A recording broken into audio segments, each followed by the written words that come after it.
Entenderán ustedes ya con la clase anterior sobre derecho que los médicos cirujanos realizamos diferentes actos.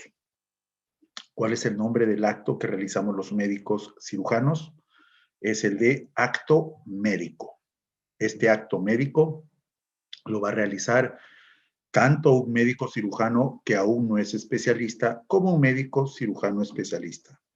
El efecto de este acto médico va a generar en el paciente o usuario que acude a los servicios donde se brindan salud, usuarios a los servicios de salud, a eso me refiero. Va a ocasionar un efecto que todos esperamos que sea un efecto pues, positivo, un efecto en el cual se alivien las molestias, síntomas y se pueda controlar la patología o enfermedad que tiene el paciente. Eso es lo que uno espera. Sin embargo, puede también ocurrir lo siguiente, como ya lo vimos la clase anterior. Puede ser que ocurra algún tipo de complicación si es que hemos intervenido como médicos cirujanos y pues habrá todo un análisis de estos efectos, muchas veces que se observan como efectos que perjudican muchas veces la salud de la persona, ¿no? Tengo bastante cuidado al mencionar estos términos porque este análisis lo hace quien investiga el caso. Nosotros, como médicos cirujanos, no investigamos ningún caso de otro colega o de otro tipo de atención médica. No, no, no. Nosotros nos preocupamos por atender al paciente y brindar todas las eh, enseñanzas y aprendizajes que pues tenemos los médicos. Y lo entregamos por la ética que nos corresponde como parte de nuestra conducta profesional, esperando siempre que el paciente esté bien. Entonces, ¿qué es lo que regula esta actuación médica? Estos actos médicos deben estar regulados en algunos documentos normativos o normas. De eso vamos a hablar el día de hoy. Esta clase es bastante rápida porque ustedes ya van a reforzar estos conceptos en los seminarios que son más personalizados con cada uno de sus docentes. Así que aquí, de manera bastante general, les voy a mostrar cuál es la legislación que existe en nuestro país y, lógicamente, todo médico cirujano debe conocerla. Empezamos. El día de hoy vamos a mostrar a la Ley General de Salud, ley que está vigente en nuestro país desde el año 1997. Asimismo, deben conocer que en la Ley General de Salud, pues esto se aplica a todos los profesionales de la salud y personal de salud también. ¿Ya? No solamente a los profesionales de la salud, sino también a todo el personal que es parte de este equipo multidisciplinario que conforman los establecimientos de salud. Ese es el nombre correcto, recuérdenlo. Establecimiento de salud. Más adelante veremos que existen diferentes categorías o niveles de establecimientos de salud. Pero el término general es, ya saben, establecimiento de salud. ¿Un hospital es un establecimiento de salud? Sí. ¿Una clínica privada particular es un establecimiento de salud? Sí. ¿Un puesto de salud es un establecimiento de salud? Sí. Todos estos entonces establecimientos de salud tienen a un personal. Todos tienen personal. Y aquí existirán pues diferentes responsabilidades, digamos así. O, mejor dicho, también podemos decir esto, porque el tema de la responsabilidad profesional médica la vamos a tocar en la siguiente sesión. Aquí vamos a decir lo siguiente: todo profesional de la salud que labora en un establecimiento de salud, sea del Estado, o sea pública, o sea particular, o sea privada, todo profesional de la salud debe conocer la Ley General de Salud, porque ahí se establecen cuáles son nuestros deberes. Y también en la Ley General de Salud tenemos los deberes u obligaciones de estos establecimientos de salud, porque van de la mano. El trabajo del profesional de la salud va de la mano con las condiciones, con los equipos e insumos que brinde el establecimiento de salud. Todo eso está en la Ley General de Salud. Deberes u obligaciones de los profesionales de la salud, incluidos el médico, y también los deberes u obligaciones que tiene el establecimiento de salud para brindar las condiciones necesarias para que este médico o cualquier otro profesional brinde una atención de salud cumpliendo con los principios de calidad de atención. Sin embargo, también ustedes pueden observar en la Ley General de Salud que tendremos los derechos de los pacientes y también los deberes. Así es que todo esto lo van a revisar en un seminario que ya tienen justo de la Ley General de Salud. Está programado como tal para la siguiente semana. Van ustedes a fortalecer todos estos conocimientos de la ley. Luego tenemos a la Ley del Trabajo Médico. La Ley del Trabajo Médico es una ley ya no general para todos los profesionales de la salud. Es una ley exclusiva para el médico cirujano. Vuelvo a repetir, para el médico cirujano, ya sea de un establecimiento de salud del Estado o particular, ya sea un médico cirujano sin especialidad, también llamado médico general, o un médico cirujano que tenga la especialidad. Así es que nosotros aquí vamos a conocer al detalle esta ley del trabajo médico que está vigente desde el año 1990, no lo olvide, desde el año 1990. Entenderán que en la ley pues se mostrarán algunos temas bastante generales para que esto después sea detallado en un reglamento de la ley del trabajo médico. El reglamento de la ley del trabajo médico está vigente en nuestro país desde el año 2001. 11 años después de la ley del trabajo médico, entra en vigencia el reglamento de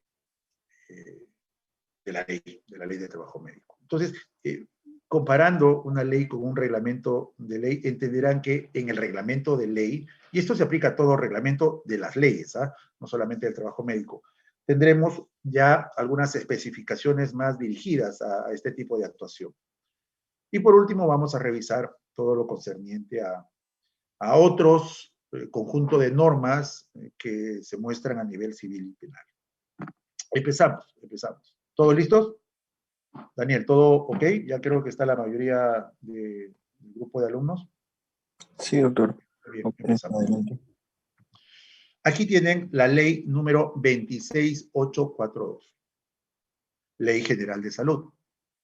En esta ley, como ustedes pueden observar, hay muchos artículos. Todo médico cirujano que va a realizar una atención en salud tiene que conocer la Ley General de Salud. Y sobre todo médico recientemente titulado, colegiado, que se va al SERUMS, tendrá que conocer todos estos artículos. Esto está escrito, miren, ¿desde qué año? Aquí solo voy a citar algunos, que ustedes lo van a revisar en su totalidad en el seminario correspondiente. Miren, artículo 15 de esta ley. Toda persona o usuaria de los servicios de salud, ¿a quién me estoy refiriendo? Al paciente. Tiene derecho. Entonces, aquí vamos a observar un grupo de artículos que se refieren a los derechos de los pacientes. Miren, he citado solo dos, hay muchos más. El paciente tiene derecho a que se le comunique todo lo necesario para que pueda dar su autorización o consentimiento, y lo debe de firmar. Debe de firmar la autorización o consentimiento recibido. Yo les pregunto, ¿ustedes sabían eso o no?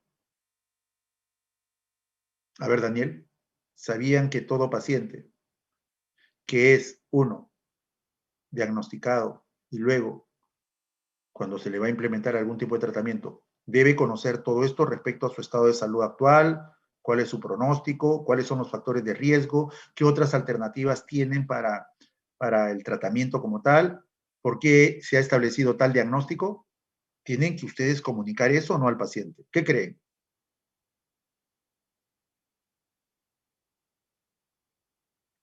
¿Qué creen? ¿Se debe hacer eso o no?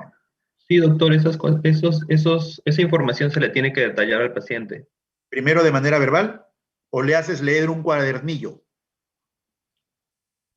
De manera verbal. Verbal, pues, verbal. Imagínate que un médico haga esto. Esto no ocurre, ¿no? Pero estoy poniendo un ejemplo académico. Usted es el paciente que está un poco delicado, ¿no? Sí, acá está el cuadernillo, léalo porque ahí dice todo lo que usted tiene y también todos los tipos de tratamiento. Eso no es correcto, ¿cierto? Eso no es así. Uno tiene que explicar con un término o con lenguaje bastante sencillo, entendible, claro. A ver, ¿te imaginas al médico que va al Serum? ¿Qué tipo de lenguaje utilizará con la población? ¿Técnica? ¿Médica? No, pues, no lo van a entender. Tendrá que utilizar un lenguaje claro, sencillo. Entonces, muchas veces pueden encontrar alguna población, por ejemplo, quechohablante, que también ustedes van a tener que tener la obligación. ¿Por qué la obligación? Porque el paciente tiene derecho a que se le explique, a que se le comunique. Y usted lo tiene que hacer. Él tendrá que o aceptar o no aceptar lo que usted le ha explicado. Y vean lo que está aquí en este artículo. Previo a cualquier procedimiento o tratamiento. Así como también aquí se establece lo siguiente, que el paciente puede negarse. ¿Entienden? ¿Tiene derecho a negarse o no un paciente a un procedimiento o tratamiento? Claro, siempre y cuando usted como médico le ha explicado en qué consiste este procedimiento o tratamiento. Y sobre todo, le ha explicado por qué se va a implementar, por qué se va a realizar tal procedimiento. No se le puede al paciente decir, señor, échese, sin explicarle nada. No es así. Les pregunto, estimados alumnos, ¿qué pasaría si un médico no hace eso? ¿Qué estaría incumpliendo?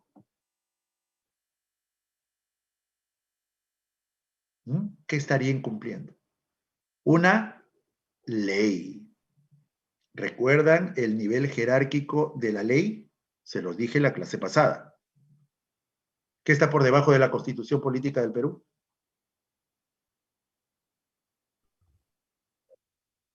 A ver, Daniel, la clase pasada estaban todos muy bien, participando. Ahora hay que llamar nuevamente alumno por alumno. A ver, voy a nuevamente a preguntar. Si hacemos una pirámide jerárquica de normas, ¿a quién tenemos por encima de todas? La Constitución en la cúspide. ¿Quién está por debajo de la Constitución? La ley. ¿Y qué es lo que les estoy mostrando? Una ley, ¿cierto? Entonces, ¿te imaginas que un médico incumpla con una ley? Entonces, eso, por favor, recuérdenlo. Sobre todo ustedes, miren, el próximo año ya están de internos. Y el siguiente año ya están en el SERUMS. Se van a ser médicos. Nunca apliquen algo a un paciente sin antes comunicarle todo lo concerniente a eso, a ese procedimiento. Explíquenle por qué han llegado a ese diagnóstico, por qué esta persona fue diagnosticada como tal y por qué no con otro diagnóstico.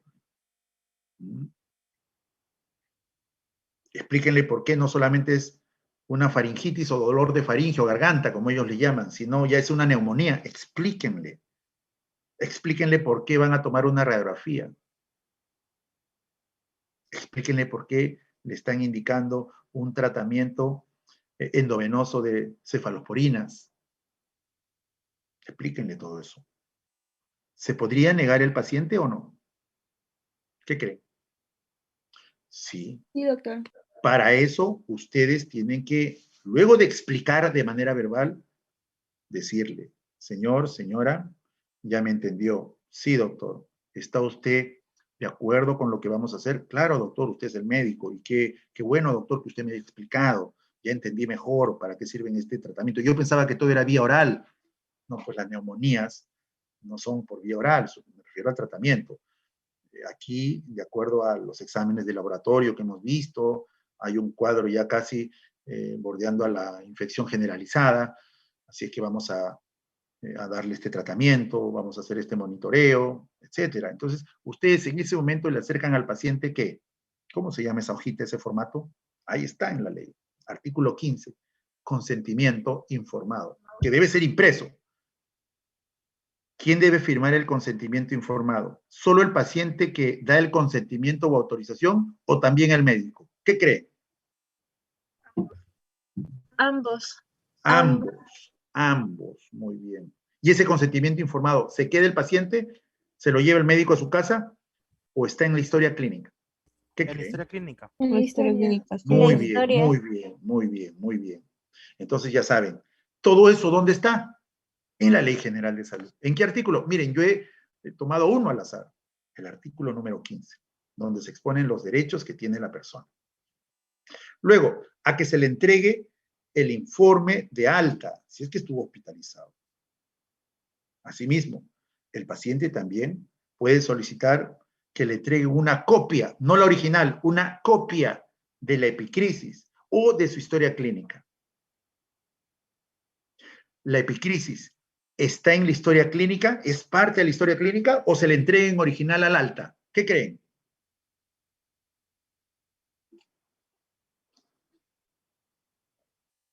Otra vez, ¿saben lo que es epicrisis, no? ¿No? ¿No saben lo que es epicrisis? La epicrisis es una hoja en la cual, cuando ya es dado de alta un paciente, se resumen su sintomatología, signología de ingreso, sus diagnósticos presuntivos al ingreso, todo el plan de trabajo que se estableció, todo el tratamiento que se instauró, toda la evolución y al final los diagnósticos de egreso y también la condición de egreso. Eso es una epicrisis, eso se hace en una hoja, a mano. Ese documento es parte de la historia clínica. Eso va en la historia clínica y si está dado de alta el paciente, eso se archiva. Entonces, si ustedes están en un establecimiento de salud, muchos de los alumnos que tengo aquí van a ser los jefes de estos puestos de salud o centros de salud cuando estén de serum, de médicos serumistas, eso me refiero. ¿Y qué pasaría si alguien viene y le dice, doctor, usted es el jefe, ¿no?, del puesto de salud? Sí, deme mi historia clínica. Imagínate que le des. ¿Es correcto que le entregues al paciente la historia clínica original que está archivada en tu puesto o centro de salud? ¿Es correcto? ¿Sí o no? No, doctor. No, ¿Qué le tienes que entregar? Una copia. una copia. ¿Y dónde está escrito? Ya sabes dónde, pues. Está en el artículo 15 de la ley, ¿te das cuenta? Dime, ¿crees que es importante que vayas a tu serum y vas a estar solo un año como médico en un establecimiento de salud? ¿Tienes que ir conociendo la ley o no? Tienes que conocerlo, tienes que conocerlo. Otro artículo más, vamos al artículo 26. ¿Quiénes son los únicos profesionales que pueden prescribir medicamentos? Aparte de los médicos, los cirujanos dentistas y las obstetrices. Así está textualmente escrito en la Ley General de Salud. Y tanto el médico como los demás profesionales que pueden prescribir medicamentos, pues por eso se les denomina facultativos, están obligados a informar al paciente lo que les dije hace un momento. Obligados, ¿ah? No se les recomienda. No. Obligados a informar al paciente sobre el diagnóstico y cómo llegó al diagnóstico, sobre el pronóstico, sobre el tratamiento y manejo del problema de salud. Asimismo, tienes que explicar sobre los riesgos o consecuencias de este tratamiento. Eso donde está textualmente escrito, redactado en el consentimiento informado que ya mostramos en el artículo 15 de la ley. Artículo 30, lo habíamos leído también aquí en este curso, ¿recuerdan? En una de las sesiones que tuvimos. El médico, nuevamente, el médico que brinda atención a una persona herida, por ejemplo, de arma blanca, herida de bala, entre otros temas de violencia o signos de violencia, tiene que poner en conocimiento esto a la autoridad competente. Digo esto, ¿por qué? Porque el paciente acude al establecimiento de salud donde usted va a estar realizando el serum. Entonces, es un deber. Está obligado a poner el hecho en conocimiento de la autoridad competente. ¿Quién es la autoridad competente? Lea lo que está por debajo, ya sea la autoridad policial o la del Ministerio Público. Ya saben quién representa al Ministerio Público. Asimismo, también en la Ley General de Salud se hace mención sobre la necropsia. Miren, es responsabilidad del médico tratante o del médico legista, si es que se hace necropsia, emitir correctamente el certificado de defunción. Ahora ustedes saben que el certificado de defunción ya no se emite a mano. Ahora hay un programa, hay un software especial. ¿Saben eso? Sí, lo van a aprender también más adelante, cómo se emite un certificado de defunción. Además, ya lo vieron en el curso en el tema de tanatología, recuerdo, cuando les mostró cuáles son las causas de muerte que se deben colocar. Ahora ya no es a mano como antes. Ahora todo esto tiene un formato que ha sido ya establecido en un software especial que lo maneja un organismo que ve justamente este tipo de registros de defunciones. En el artículo 108 de la ley se hace mención sobre la muerte, y la muerte aquí, como ustedes lo están leyendo, es aquella que pone fin a la persona. Aquí hay diferentes condiciones para llegar a establecer en qué casos hay una muerte y cómo diagnosticarla. Espero, estimados alumnos, y eso lo vamos a ver en el seminario, que el hecho de encontrar al cadáver, pues que ya no tiene función cardíaco-respiratoria y que esto es pues irreversible, me estoy refiriendo a esta no función, todo cadáver va a tener pues un sistema cardíaco o respiratorio sin funcionamiento, si no, no estaríamos hablando de un cadáver. Ese no es un diagnóstico de causa de muerte, ¿ya? Eso no va a figurar como causa de muerte en un certificado de defunción. No lo estamos diciendo en base a una experiencia, lo estamos diciendo en base a ¿qué? A la Ley General de Salud. Ninguno de estos criterios van a corroborar por constatación la muerte del individuo. No debe figurar como causa en los documentos denominados certificados de defunción. Bueno, acá tenemos todo esto, lo estoy pasando rápido porque esto va a ser motivo del trabajo que se hace en los seminarios. Y aquí he capturado, miren,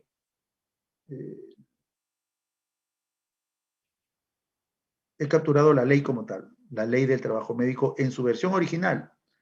Esta ley del trabajo médico fue promulgada mediante un decreto legislativo, que es el decreto 559.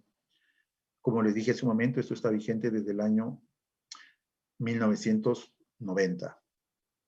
Aquí está, miren, aquí está la captura original de la ley del trabajo médico.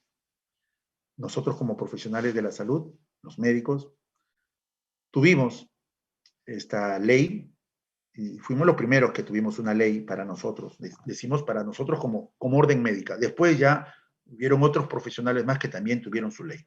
Digo eso porque nuestra ley es la más antigua. Esto está vigente desde el año 1990. Vamos a conocer rápidamente la ley del trabajo médico. Miren, ahí está. ¿Cuántos artículos tiene la ley del trabajo médico? 25 artículos. Desde cuál es el objetivo de la ley, qué tan importante es el ejercicio de la profesión del médico cirujano, qué es el trabajo médico, qué es el acto médico, no se confundan, por favor, es diferente. ¿Qué es el trabajo médico? ¿Qué es el acto médico? Les voy diciendo que el acto médico es lo fundamental del trabajo médico. Con eso le digo mucho ya. El acto médico es lo fundamental del trabajo médico. Asimismo, tenemos las modalidades del trabajo, la jornada asistencial diaria, ya saben que es de 6 horas ininterrumpidas y de 36 horas a la semana y de 150 horas al mes. Eso siempre y cuando el médico cirujano labora en el sector público. Ahí se contabilizan también dentro de este total de horas las horas de guardia, ¿ya? Las horas de guardia. Las horas de guardia son de 12 horas ininterrumpidas. Respecto a la consulta ambulatoria que ustedes están viendo en el artículo 10, sabemos que si tenemos a un médico que está 6 horas laborando en un establecimiento de salud, solo 4 las dedicará a la consulta ambulatoria. De 6, 4. No lo digo yo, está en la ley del trabajo médico. Asimismo, también está aquí cómo es el sistema de ingreso a los puestos a nivel del sector público y cómo se va a ascender. También está todo lo relacionado a las jefaturas y direcciones del sector salud, como nosotros también tenemos el derecho a tener una capacitación como tal, Y respecto a la remuneración del médico, también está establecido en base a las jornadas laborales diarias, semanales y mensuales. Esto está en la ley del trabajo médico. Bueno, como ustedes saben, en el artículo primero, ya se lo dije en su momento, el objeto de esta ley es, por medio de esta ley se va a normar y lógicamente regular el trabajo del médico cirujano. Está en rojo, ¿por qué? Porque no piensen que solamente esto es del médico cirujano especialista. Esto se aplica al médico cirujano que muchas veces no tiene especialidad y está en el SERUM. Así es que no piensen que esta ley del trabajo médico es solamente para el médico que es cirujano general. No he dicho médico general, ¿eh? He dicho médico cirujano general. Si digo médico cirujano general, me estoy refiriendo a un médico que ha hecho la especialidad en cirugía general, o sea, en todas las intervenciones quirúrgicas a nivel abdominal. No, estoy hablando de acá un médico cirujano que tiene un título de médico cirujano y que está colegiado como tal. Y esto se aplica al médico cirujano que trabaja en el sector público, pero también al sector privado en lo aplicable. ¿Por qué? Porque el sector privado muchas veces va a requerir que un médico no trabaje 6 horas, puede ser 12 horas, y eso dependerá mucho de la necesidad de servicio o de los requerimientos que la propia institución privada pueda tener. Tengan en cuenta eso, por favor. Tengan en cuenta eso. Asimismo, aquí en el artículo 3 de nuestra ley del trabajo médico, vemos que el trabajo médico es un conjunto de actos altamente especializados. Estos actos son denominados acciones altamente especializadas. Me estoy refiriendo al acto médico. Entonces, recuerden, vuelvo a repetir, el acto médico es lo fundamental del trabajo médico. El trabajo médico está constituido por un conjunto de acciones altamente especializadas. Y aquí, por favor, mucho cuidado. Cuando la ley hace mención sobre acciones altamente especializadas, muchos médicos piensan, bueno, como acá dice altamente especializadas, pues serán de los médicos especialistas. Yo soy médico general, soy médico serumista, yo no debo de cumplir esto. Eso no es correcto. No es correcto. Vuelvo a repetir. Miren, voy a retroceder. ¿Hacia quién está dirigida la ley del trabajo médico? Vean en rojo. ¿Hacia quién? Hacia el Médico cirujano. Por lo tanto, si no es especialista, ¿el médico cirujano debe cumplir esto o no? Sí. Sí. Sí, doctor. Claro que sí, claro que sí. Entonces, este tercer artículo podría confundir al lector. Como dice, trabajo médico es el conjunto de acciones altamente especializadas. No, pues esto es de especialista. Yo soy médico general recién. No es así. No es así. Altamente especializadas que requieren de la decisión profesional del, nuevamente en rojo, médico cirujano. ¿Ven? Y el médico cirujano no solamente atiende a la persona o paciente, sino también realiza un trabajo integral en la comunidad, o sea, al paciente y a su familia. Por eso es que nosotros somos parte fundamental de las políticas de salud pública, porque no solamente vemos al paciente que está al frente nuestro, también hacemos un trabajo e incluso extramoral, y ustedes lo van a hacer cuando sean médicos serumistas. Aquí tenemos en el artículo 4, para que no se confundan, la definición de lo que es el acto médico. ¿Qué les dije hace un momento? Que el acto médico es lo fundamental del trabajo del médico cirujano. Por lo tanto, todo aquel médico cirujano que va a realizar actos médicos, se supone que todo lo que van a hacer ustedes van a ser actos médicos. Esto va a generar dos tipos de responsabilidad y la más alta, sobre todo, la más alta responsabilidad, 1, moral o ética, y 2, legal, de sus efectos. Lógicamente, habrán responsabilidad moral y legal si es que hay efectos, pues. Si es que hay efectos. Respecto a la responsabilidad moral, guarda relación esto con la conducta del propio médico. Entenderán que ustedes como futuros médicos son personas que tienen una conducta especial. Me refiero a una conducta en base a principios éticos o deontológicos o morales, ¿no? Entonces, esa responsabilidad va a, si es que se genera, pues, con algún efecto perjudicial en la salud o en la vida del paciente como efecto, Esto será motivo también de un análisis y posible sanción. ¿Quién ve el tema ético a nivel nacional del médico? ¿El Congreso de la República? ¿El Poder Judicial? ¿El MINSA? ¿Quién ve el tema ético o de conducta del médico cirujano? ¿Quién establece este tipo de responsabilidad moral o ética? ¿Quién es? ¿El colegio médico? El Colegio Médico del Perú. Muy bien, muy bien. Entonces, en la propia ley te dice lo siguiente.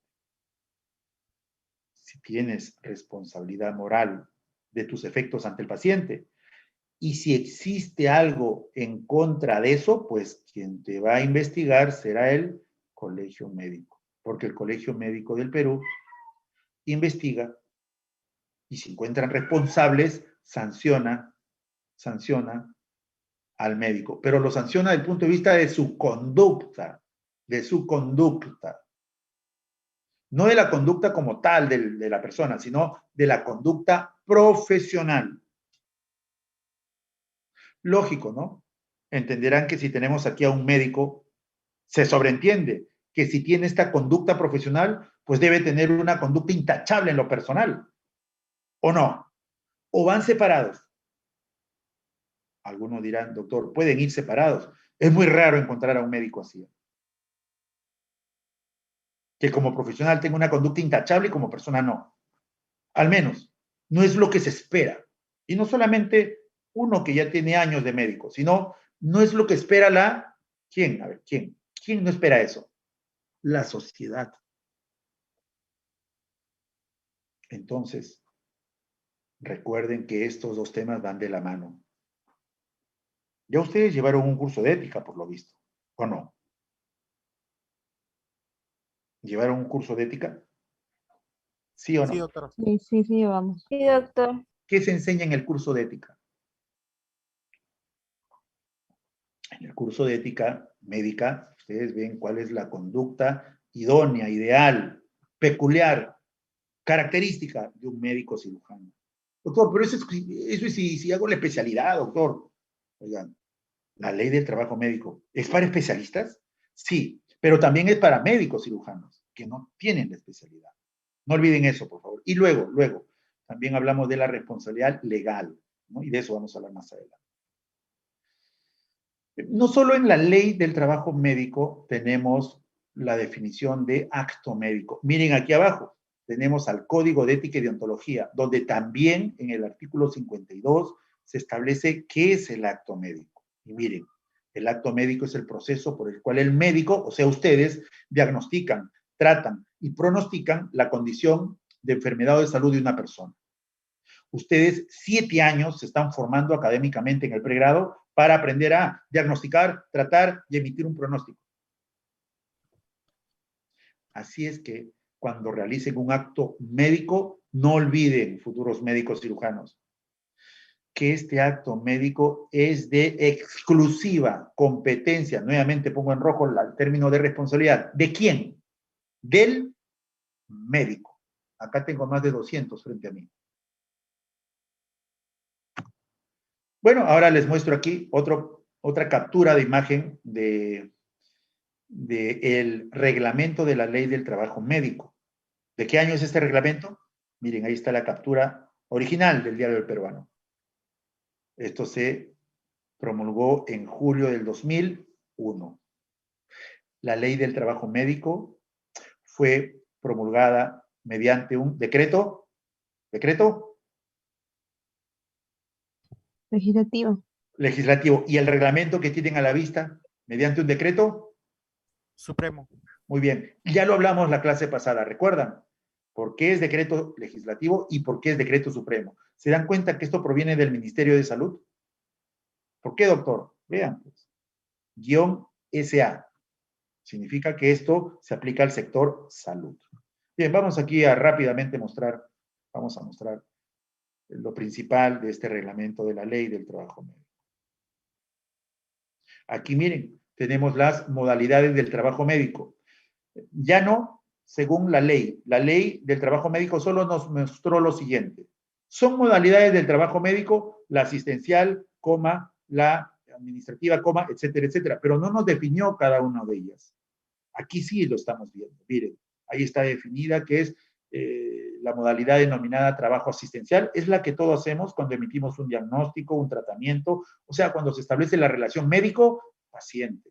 Ese es el trabajo asistencial. Yo les pregunto, ¿ustedes irán al SERUMS y realizarán este tipo de trabajo asistencial o no? Claro que sí, claro que sí. Verán también no solo los temas de diagnóstico y tratamiento, sino también de prevención de riesgos, así como la recuperación y la rehabilitación en salud. Doctor, ¿pero por qué tengo que hacer eso? Porque está en el reglamento de la ley, pues. ¿Cuál ley, doctor? La ley del trabajo médico. ¿No eres médico? Ah, sí, ¿no? Te das cuenta, no vayas a responder así. Tú ya estás aprendiendo. Asimismo, el trabajo médico legal es una modalidad. Pero doctor, yo no soy médico legista. ¿Por qué yo tengo que hacer el trabajo médico legal? ¿Por qué crees? Porque está ¿dónde?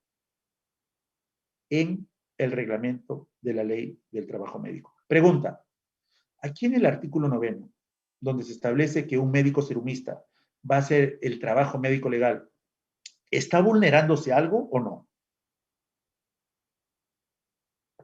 Porque muchos médicos serumistas podrían decir, pero doctor, yo no soy médico legista. ¿Eso es correcto? No. ¿Por qué? Porque el reglamento de la ley del trabajo médico, todos estos tipos o modalidades del trabajo médico, ¿son para los médicos legistas o es para todo médico cirujano? ¿Qué creen? Es para todo médico cirujano. Entonces, un médico cirujano ¿está facultado para realizar el trabajo médico legal sin ser médico legista? ¿Sí o no? Sí, sí, doctor. Muy bien, se están preparando 4 meses. Ya vamos a culminar el curso. 4 meses. También pueden realizar el trabajo administrativo. Entenderán por qué entonces les enseñan administración en salud dentro de la formación de la carrera profesional en medicina, porque ustedes van a planificar, se organizan, ejecutan, supervisan, monitorizan todas las actividades administrativas de los establecimientos de salud. También están facultados para ello. ¿Cuántos de aquí? Miren, tengo a más de 200. ¿Cuántos serán médicos cirumistas que a la vez son jefes de esos puestos de salud? ¿Cuántos creen? Doctor, pero yo ¿por qué voy a ser jefe si yo no he llevado maestría en gestión? ¿Cómo va a decir eso? ¿Cómo va a decir eso, por favor? Yo no puedo ser jefe, doctor. ¿Por qué? Porque yo recién soy médico, doctor. ¿Cómo se le ocurre decir eso? Dios mío. Quiere decir que ese médico que está yendo al SERUMS nunca le han enseñado la ley del trabajo médico. Pero usted sí lo está aprendiendo. Y está, como está viendo aquí, está usted facultado para hacer el trabajo administrativo. O tiene que estudiar una maestría de esto. 2 años. ¿Qué cree? No, no. Usted está facultado para hacer el trabajo administrativo. Seguimos, miren aquí, con el reglamento de la ley del trabajo médico. El trabajo docente es el que, por ejemplo, estoy haciendo en este momento. El trabajo de investigación científica y el trabajo de producción intelectual para generar algún tipo de tecnología y evitar algún problema de salud. Por ejemplo, para diseñar también materiales de uso médico, equipamiento, etc. Estamos facultados para eso. Aquí les presento otra ley. Ya miren, van 2 leyes, ¿ah? Ley General de Salud, Ley del Trabajo Médico, Reglamento de la Ley del Trabajo Médico. Ahora les muestro la ley que establece los derechos de las personas usuarias de los servicios de salud. En conclusión, aquí tenemos la ley que establece derechos de quién o de quiénes. De los pacientes. Ellos tienen derecho a tener un acceso a los servicios de salud o no. Sí. ¿A recibir atención de emergencia? Sí. A que de manera oportuna, se les informe sobre su pronóstico o factores de riesgo o complicaciones en el tratamiento. Sí. O sea, doctor, en esta ley, la 29.414, también se hace mención del consentimiento informado. Observen, ya de manera más específica. Tenemos otra ley, la ley 27604, vigente desde el año 2001. Aquí en esta ley van ustedes a leer esto en el seminario, verán que algunos artículos de la Ley General de Salud han sido modificados. Algunos artículos. ¿Ya? Eso lo van a discutir, lo van a analizar en el seminario. También tenemos aquí el reglamento de la ley que acabo de hace un momento mencionar, el reglamento de la ley 27604. ¿Ven con qué norma se aprueba este reglamento? ¿Con qué norma? En el examen te van a poner con decreto legislativo. No, no es correcto. ¿Con qué se aprobó esta ley? Este reglamento de ley, perdón. Decreto supremo. Decreto supremo, doctor. ¿En qué año? No dice, doctor. 2002. Fíjate, siempre dice decreto supremo, número tal, año tal 2002. y el sector como 2002. tal. ¿Qué sector es? El sector Salud. salud, pues no va a ser economía. Salud. Esto lo tenemos que conocer, estimados alumnos, futuros médicos cirujanos. Siempre los he tratado como tal, como ya colegas, porque ya están listos para irse al internado. Ahí nomás van a culminar el internado y ya están titulándose. Y ya van a estar sentados un año en su serums. Tienen que recordar todo esto. En este reglamento de la ley 27604 se establece pues algunas definiciones como lo que es la atención médica quirúrgica de emergencia, qué es una emergencia obstétrica, qué es una emergencia médica y nuevamente qué es el consentimiento informado. Oiga, doctor, desde que usted ha empezado la clase, sigue con el consentimiento informado. ¿Por qué cree? Porque es algo muy importante. Y miren en cuántas leyes se hace mención sobre esto. Tengan en cuenta eso. El seminario número 14, también van ustedes a revisar todo lo concerniente a un caso que se les ha formulado para que es un caso aplicado al SERUMS, lo van a ver, lo van a revisar en conjunto, para que apliquen todas estas normas que estamos mostrando en la clase teórica. Bien, hay temas en el campo civil como parte de la legislación médica, por ejemplo, si es que algún médico comete un acto doloso o culposo, lo hablamos la clase pasada, tiene el deber, está obligado a indemnizar al paciente. Ese es un tema civil de la indemnización, pero también se considera a nivel penal. Recuerdan, cuando se emiten las sentencias condenatorias como tal, cuando ya se establece que hay responsabilidad penal, recuerdan que la indemnización también es parte de la sentencia como tal. Lo vimos en la clase de Derecho Penal.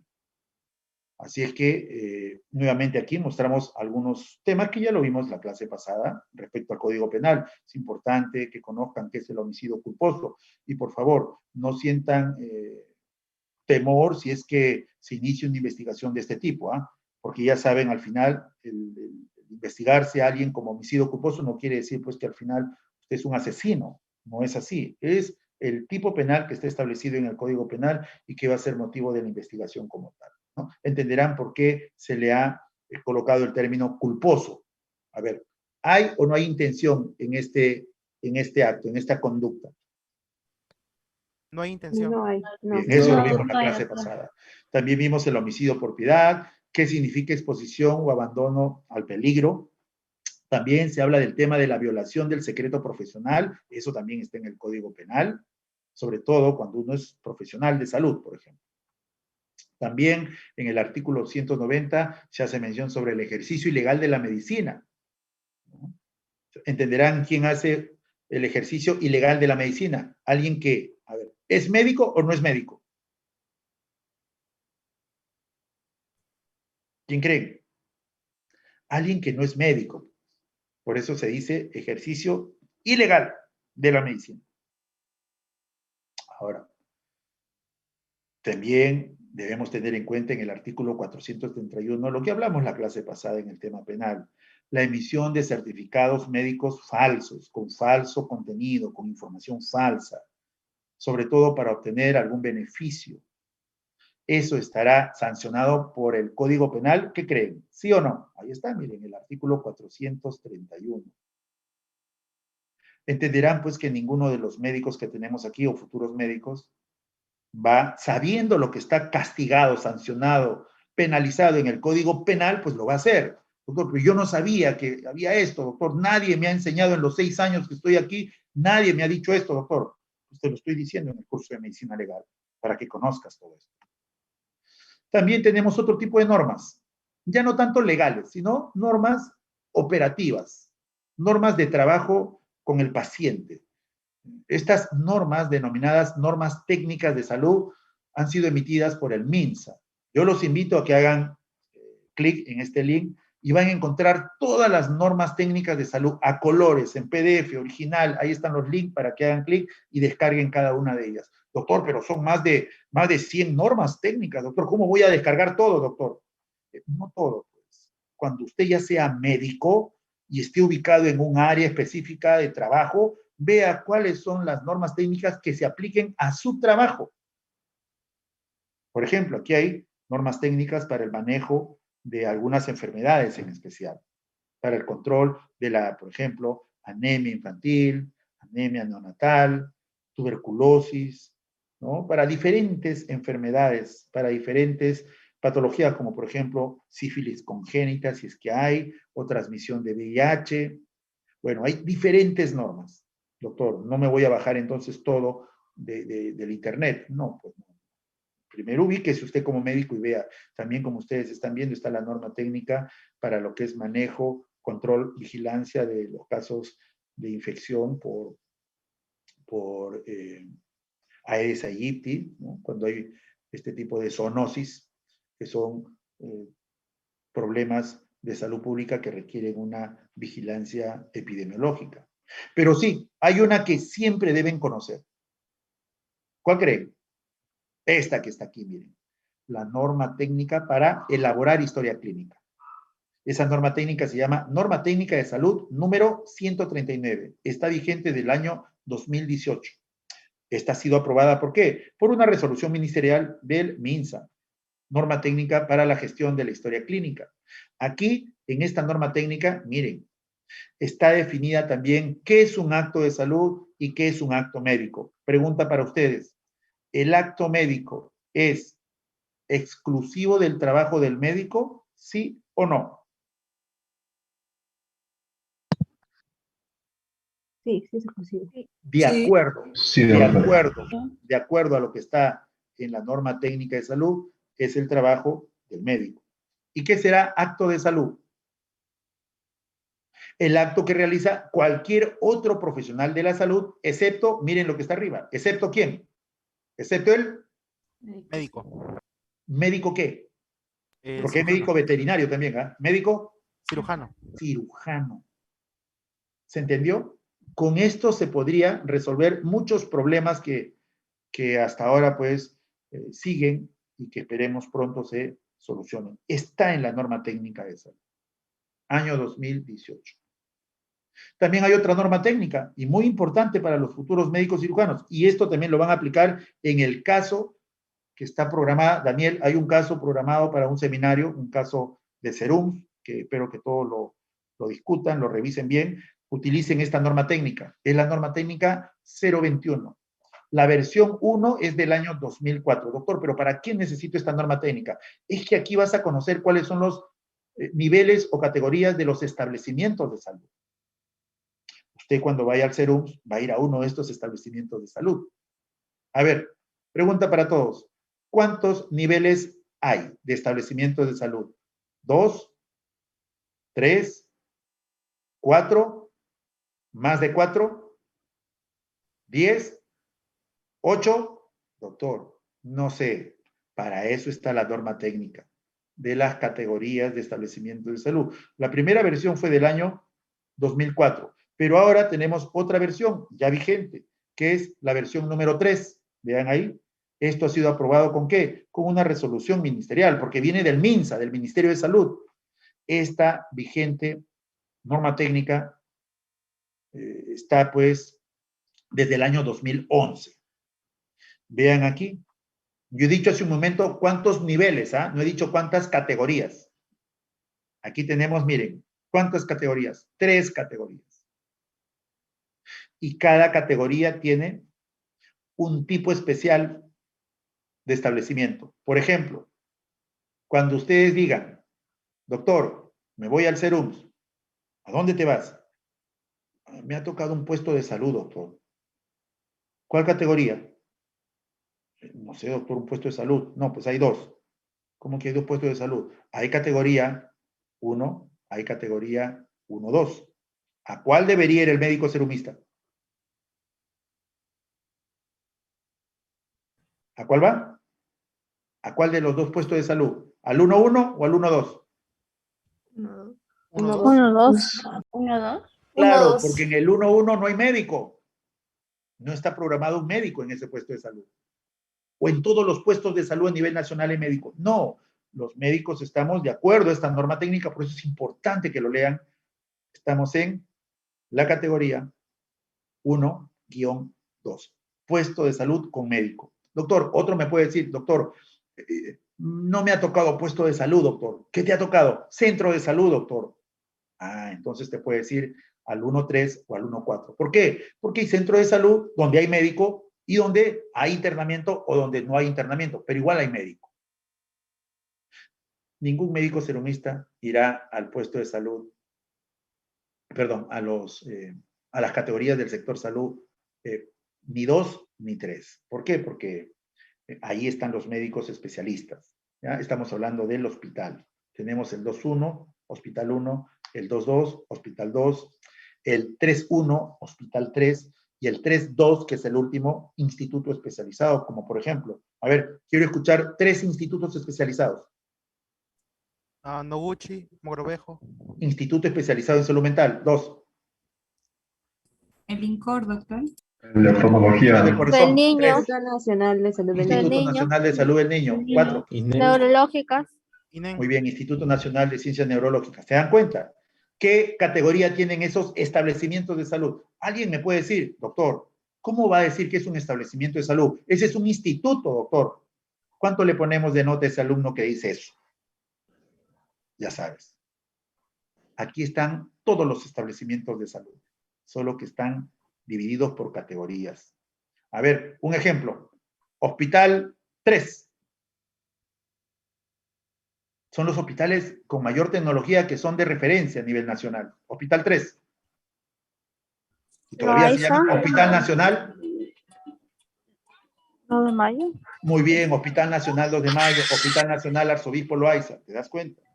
Hay otros hospitales de nivel jerarquía. Son regionales o algunos también son locales. Pero hay unos que son nacionales. ¿Se dan cuenta? ¿Quién lo tiene que saber, estimados alumnos? ¿Quién? El médico que va pues a un establecimiento de salud. Miren, aquí están los niveles de atención y los niveles de complejidad. ¿Cuántos niveles de atención tenemos? 3. ¿Y cuántos niveles de complejidad tenemos? 8. 8. Los 4 primeros niveles de complejidad corresponden al nivel de atención 1. O sea, al primer nivel de atención. Ustedes han escuchado mucho de eso, ¿cierto? Primer nivel de atención. Ahí tienen a los 2 puestos de salud, uno sin médico, uno con médico, y ahí tienen a los 2 centros de salud. Uno con internamiento, otro sin internamiento. Los 2 siguientes niveles de complejidad, el 5 y el 6, corresponden al segundo nivel de atención. Ahí tienen al hospital 1, al hospital 2. Y el tercer y último nivel de atención corresponde al 7º y 8º nivel de complejidad. Ahí tienen el hospital 3 y tienen al instituto especializado. Espero que no me digan, doctor, y así como hay instituto especializado, ¿habrá instituto no especializado? Por favor, señor, ¿qué está diciendo? ¿Cómo va a decir que hay un instituto no especializado? Es que como en el 1 dice que hay centro de salud con internamiento y sin internamiento, pues también habrá instituto. No, pues no es así, no es así. ¿Ya? Todo eso, ¿dónde está? En la norma técnica que acabo de mencionar hace un momento. Y miren, aquí están, de manera más esquemática, miren en la parte superior. El 1-1, el 1-2, el 1-3, el 1-4, el 2-1, el 2-2, el 3-1, el 3-2. Ahí está, por ejemplo, miren en la primera fila. Doctor, de estos niveles de complejidad, ¿quiénes se encargan de realizar salud comunitaria y ambiental? Pues los que trabajan en puestos de salud y en centros de salud. Asimismo también el Hospital 1. ¿Se dan cuenta? Dice sí, sí, sí, sí y sí. ¿Quiénes, doctor, realizan consulta externa? Todas, solo que en el puesto de salud donde no hay médico es itinerante. O sea, como no hay médico, puede ser que un médico vaya un día y de ahí se regrese a su puesto original. O sea, no es constante la atención. En cambio, por ejemplo, en un puesto de salud 1 o 2, donde sí hay médico, la atención es de 6 o puede ser de 12 horas. ¿Por qué? Porque pueden haber 2 médicos. Si hay solo un médico, trabaja 6 horas al día. Si hay 2 médicos, trabaja uno 6 horas y el otro en la tarde 6 horas. O también pueden programarlo a un médico que trabaje de 8 de la mañana a 8 de la noche. Ahí se cumplen las 12 horas. ¿Ya? En el otro centro de salud sin internamiento, 12 horas, etcétera, etcétera. Es el trabajo que se realiza. Bueno, ahí tienen ustedes para que lo puedan revisar. Miren ahí las unidades especializadas. Entenderán en cuáles hay sala de parto. En las otras no hay sala de parto. Entonces tendrán que muchas veces referir este tipo de atención. En cuáles hay hospitalización, en cuáles hay centro quirúrgico, en cuáles sí hay emergencia, en cuáles no, en cuáles hay laboratorio, etcétera. Y bueno, para terminar, tenemos aquí al Código de Ética y Deontología de nuestro Colegio Médico del Perú. Aquí está el índice. Miren aquí, vamos a ubicar este tema importante que es la disposición general de nuestro Código de Ética y donde nos dice lo siguiente: doctor, yo soy médico, me han denunciado, tengo un tema en lo civil y en lo penal y también en mi trabajo me han iniciado un proceso administrativo. Ok, al margen de eso se te puede iniciar también un proceso ético. ¿Te das cuenta? Ah, doctor, yo pensaba que si me iniciaban una acción civil o una acción penal o administrativa, ya éticamente no iba a ser. No, esto va separado, no es igual. ¿Ya? No lo olviden. Primero iniciarán pues los temas, por ejemplo, penales, y una vez que emiten la sentencia pueden comunicar al colegio médico para que se haga la suspensión del caso. Así es que no olviden que no podemos decir como médico lo siguiente: es que yo no sabía que existía la norma, yo desconocía la norma, nunca me enseñaron, nunca me enviaron por correo electrónico ni me enviaron a mi WhatsApp. ¿Qué opinas? ¿Qué opinas si ese médico dice eso? Está incumpliendo con lo establecido en su Código de Ética y Deontología. Voy a leer: ningún médico podrá invocar, o sea, decir, la falta de difusión o desconocimiento de las normas. No lo hagan, por favor.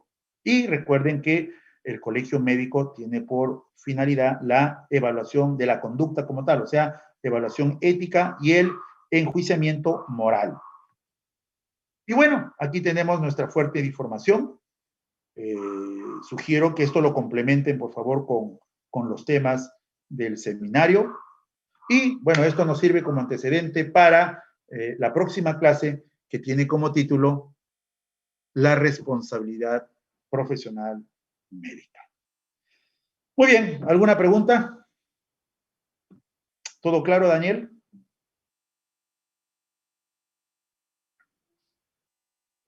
¿Alguna pregunta, por favor? Ok. Muchísimas gracias. Nos reencontramos la próxima semana, entonces. Muy buenas tardes y sigan cuidándose, por favor. Gracias. Gracias, doctor. Gracias, Gracias, doctor. Muchas gracias a todos Gracias, ustedes. doctor. Gracias. Muchas gracias. Gracias, doctor.